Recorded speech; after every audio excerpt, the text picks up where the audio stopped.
আমরা এখানে অনেকেই আছি যাদের কাছে টাকা আছে, তারা দান করতে খুব ভালোবাসি এবং মনে করি যে আমরা দানের মাধ্যমে জান্নাতে যাব।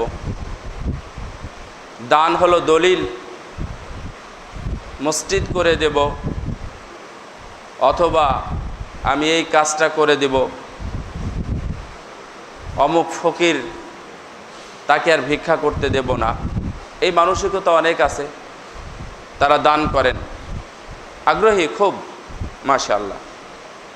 অনেকে আছেন আল্লাহর ভয়ে, জাহান্নামের আগুনের ভয়ে রাত্রে তাহাজ্জুদের সালাত আদায় করেন। অনেকেই মনে করছেন প্রতিদিনে যে আমি এখন তো বসেই আছি, জাহান্নাম থেকে একটু মুক্তি চাই, সুবহানাল্লাহ, আলহামদুলিল্লাহ, আল্লাহু আকবার পড়ে আমার নেকির পাল্লাটা একটু ভারী করি।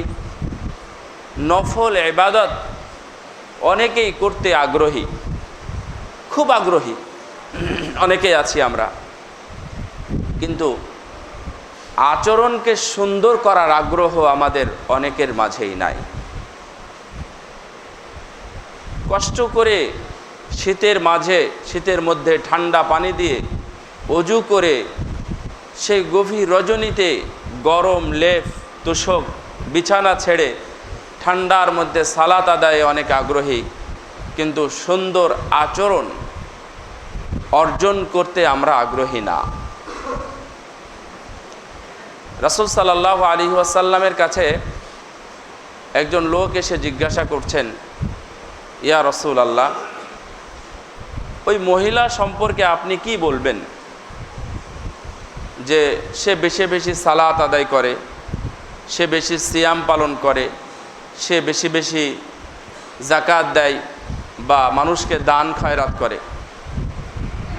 একটু সমস্যা আছে, আন্নাহা তুদি জিরানাহা বিলিসানিহা, কিন্তু সে তার জিহ্বা দ্বারা তার পড়োশীকে কষ্ট দেয়। দেখেন, সালাত হাদিসের শব্দ এভাবে উল্লেখ আছে, যেটা হাদিসটা পড়লাম, সালাত শুধু সালাত না, কাসরাতু সালাতিহা, বেশি বেশি সালাত। তার মানে কি তাহাজ্জুদ আছে?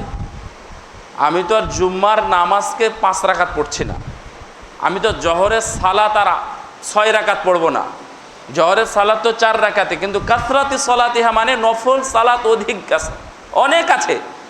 রাসূলুল্লাহ সাল্লাল্লাহু আলাইহি ওয়াসাল্লাম বললেন, অধিক সালাত, অধিক সিয়াম, অধিক দান খয়রাত, এর পরেও সে যদি প্রতিবেশীকে কষ্ট দেয়, পড়োশীকে কষ্ট দেয়, রাসূলুল্লাহ সাল্লাম সরাসরি বলেছেন হিয়া ফিন্নার, তাহলে ও জাহান্নামী। বিপরীতে উল্লেখ করলেন, ওই মহিলার বিষয়ে আপনি কি বলবেন যে সালাত সিয়াম দান খুব কমই করেছে, সে তার নিজস্ব কিছু খাদ্য থেকে, জব গম থেকে কিছুটা দান করতে পারে, তবে একটা জিনিস, সে কখনো পড়োশীকে কষ্ট দেয় না। এর ব্যাপারে কি বলবেন? রাসূলুল্লাহ সাল্লাল্লাহু আলাইহি ওয়াসাল্লাম বললেন, ফিল জান্নাহ, ও জান্নাতের মধ্যে চলে গেছে। সুবহানাল্লাহ। তো আমাদের আচরণ, সুন্দর আচরণের এতই অভাব, সামাজিকভাবে চলতে ফিরতে। আমি যখন প্রথম ঢাকায় আসি, আপনারা তো ঢাকাতেই, এজন্যই বলতেছি, আমি যখন প্রথম ঢাকায় আসি, মানে 5 দিন 7 দিন 1 মাস থাকার জন্য আসি, তখনকার কথা বলছি, ঢাকায় এসে আবার চলে গেছে, তখন 2006-07 সাল হবে। একদিন ফজরের পরে, রমজান মাসে ফজরের পরে অধিকাংশ মানুষই ঘুমাচ্ছে। আমি রাস্তায় বের হলাম, বের হওয়ার পরে রাস্তা খারাপ। আমার বাস্তব জীবনে এমনি গল্পের অংশ না, এটা আমার সাথেই হলো আর কি। আমি এক রিকশায় ছিলাম, আর এক রিকশার সাথে লেগে গেল। সকালে তখন ভিড় ভাড়টা তখন শুরু হয়নি, তখন তাদের রমজান মাস, তাদের দুইজনের মুখ থেকে যে কথাগুলো বের হলো, আমি তো শুনে আশ্চর্য হয়ে গেলাম। এগুলো বলে আমরা অনেক পরহেজগার, আমরা গালিগালাজ করি না, ওই সময় তখন হয়নি। অর্থাৎ হয়তোবা আমরা ভালো মানুষের কাতারে পড়িনি, কিন্তু যে কথাগুলো আমি শুনলাম আমি কোনো দিনই শুনিনি। বিশ্ববিদ্যালয়ে তখন আমার মাঝামাঝি পর্যায়ে, সেকেন্ড ইয়ার ফার্স্ট ইয়ারে পড়ি আমি। সেই সময় এসে যে ভাষাগুলো শুনলাম যে এটা মানুষের ভাষা, রোজাদারের ভাষা এবং মুসলমানের ভাষা। তুদি জিরানাহা বিলিসানিহা, তার জিহ্বা দিয়ে অন্য মানুষকে, পড়োশিকে কষ্ট দেয়, হিয়া ফিন্নার, ও হলো জাহান্নামী। তাহলে এখন সালাত, সিয়াম, হজ, যাকাত, কুরবানি, দান, সাদকা যা আছে এক পাল্লায় তুলবেন, আর আপনার জিহ্বাটাকে নষ্ট করবেন, গালাগালি করবেন, অন্যকে কষ্ট দিবেন, গীবত করবেন, অপবাদ দিবেন, এই সমস্ত বিষয় নিয়ে আপনি চলাফেরা করছেন। মানুষকে বিচারের সময় গালিগালাজ করতেছেন অথবা উল্টা বিচারে ফায়সালা দিচ্ছেন, তখন রাসূলুল্লাহ সাল্লাম আপনার জন্য ফায়সালা দিয়ে দিয়েছে, সে হলো জাহান্নামী। এখন সিদ্ধান্ত আপনার কাছে যে আপনি বেশি বেশি সালাত আদায় করবেন আর এই খারাপ কথা বলতে থাকবেন, নাকি ভালো কথাই বলবেন।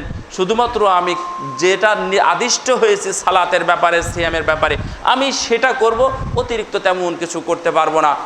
সাদকা বলতে শুধুমাত্র আমি ওই রমজান মাসের পরে ফেতরা যেটা দেওয়া হয় এটা দিই, 5 ওয়াক্ত সালাত আদায় করি, রমজান মাসে সিয়াম পালন করি, টাকা পয়সা নাই, জাকাতের হিসাব নাই, অথবা হজেরও কোনো কারবার নাই, বাস এটাই করি। রাসূলুল্লাহ সাল্লাম বলছেন যে ওই লোকটা হলো জান্নাতি। বেশি দরকার নেই। রাসূলুল্লাহ সাল্লাম বললেন আসকালু শাইইন ফি মিজানিল হাসানা, যেই দিন দাড়ি পাল্লাতে ওজন করা হবে, আমার আপনার নেকি এবং গুনাহ পাপগুলো যখন মাপা হবে, ওজন করা হবে, রাসূল সাল্লাল্লাহু আলাইহি ওয়াসাল্লাম বললেন এই ওজনের মধ্যে যত গুনাহ নেকি আছে, নেকিগুলো আছে, নেকির মধ্যে সবচাইতে ভারী হবে তোমার সুন্দর আচরণের নেকিটা। কত কি করেছেন আজকে সকালে, চিন্তা করেন। আপনি সকালে ফজর পরে আপনি কোরআন তেলাওয়াত করেছেন, আপনি বসে বসে তাসবিহ পাঠ করে ইশরাকের সালাতের মাধ্যমে আপনি হজ উমরার সওয়াব অনেকে নিয়েছেন। তারপরে আরও অন্যান্য কাজ করেছেন, ইবাদতের মধ্যে সব অন্তর্ভুক্ত। আপনার স্ত্রীর সাথে, আপনার ছেলের সাথে, আপনার মেয়ের সাথে, অথবা আপনার পড়োশির সাথে খারাপ আচরণ করেছেন, জিহ্বা খারাপভাবে ব্যবহার করেছেন, তাহলে আপনার এটা দিয়ে তেমন কোনো কাজ হবে না। আর একজন ফজর পড়ে ঘুমিয়ে গেছে, মাঝখানে তেমন কিছু করেনি, গোসল টোসল করে সালাত আদায় করতে আসছে, ঠিক সময়ে সালাতে এসেছে, এই খতিব সাহেব মেম্বারে ওঠার আগেই এসেছে। এই দুইটার মধ্যে কত তফাৎ দেখেন। আপনি কোরআন তেলাওয়াত করেছেন, তারপরে অন্যান্য ইবাদত করেছেন, হজ উমরার সওয়াব নিয়ে এসেছেন, আপনি কিন্তু স্ত্রীকে গালিগালাজ করে এসেছেন, আপনার সন্তানকে, আপনার পড়োশিকে জমি জাতি নিয়ে কোনো কারণে আপনি গালিগালাজ করেছেন। তাহলে আপনি কোন স্থানে, আর ওই লোক যে ফজর পড়ে ঘুমিয়েছিল এখন সালাতে এসেছে, ওই লোকের মধ্যে পার্থক্য কি? এত কষ্ট করে লাভ হলো কি? তাহলে আপনার মুখটা যদি ঠিক না হয়, কিয়ামতের দিন আপনি যতই নেকি নিয়ে যান না কেন, এটা সবচেয়ে ভারী হবে। আসকালু শাইইন ফি মিজানিল হাসানাতি আল হুসনুল খুলক, মানুষের উত্তম আচরণটাই আল্লাহ রাব্বুল আলামিন ধরবেন। রাসূলুল্লাহ সাল্লাল্লাহু আলাইহি ওয়াসাল্লামকে জিজ্ঞাসা করা হলো জান্নাতে প্রবেশ করবে এই ধরনের আমল, বেশি আমল কোনটা? জান্নাতে প্রবেশ করতে চায় বা জান্নাতে নিয়ে যাবে এই আমলগুলোর মধ্যে কোনটা বেশি জান্নাতে নিয়ে যাবে, বেশি মানুষকে জান্নাতে নিয়ে যাবে, এগুলো কোনটা? রাসূল সাল্লাল্লাহু আলাইহি ওয়াসাল্লাম বললেন আত-তাকওয়া, আল্লাহ ভীতি, পরহেজগারিতা, এটা মানুষকে বেশি বেশি জান্নাতে নিয়ে যাবে। আর একটা বলতে পারতেন সালাত, সিয়াম, হজ, যাকাত, কুরবানি, দান, অনেক কথা আছে, এগুলো কোনোটাই না বলে রাসূলুল্লাহ সাল্লাল্লাহু আলাইহি ওয়াসাল্লাম সেকেন্ড পজিশন এবং এই দুইটাই উল্লেখ করেছেন এই ক্ষেত্রে, যে আত-তাকওয়া ওয়া হুসনুল খুলক, তা হলো আল্লাহ ভীতি এবং উত্তম আচরণ। আপনার আচরণ কেমন? হ্যাঁ, মসজিদে দাঁড়িয়ে দাঁড়িয়ে অনেক কথা বলেন, এসব এলাকায় হয়তো বা নাই, যদিও আমি শুনি নেই এইসব এলাকায়, কিন্তু মানুষের মুখে গল্প শুনি, আলেমদের মুখেই গল্প শুনি যে মসজিদে উঠে অনেক কথা বলে, যে কথাগুলো আমরা খারাপ জায়গাতেও বলতে পারি না। মানুষের আচরণ এবং সুন্দর কথা এগুলো ধরা হবে। রাসূল সাল্লাল্লাহু আলাইহি ওয়াসাল্লাম আমাদেরকে এ বিষয়ে অনেক শুভ সংবাদ দিয়েছেন।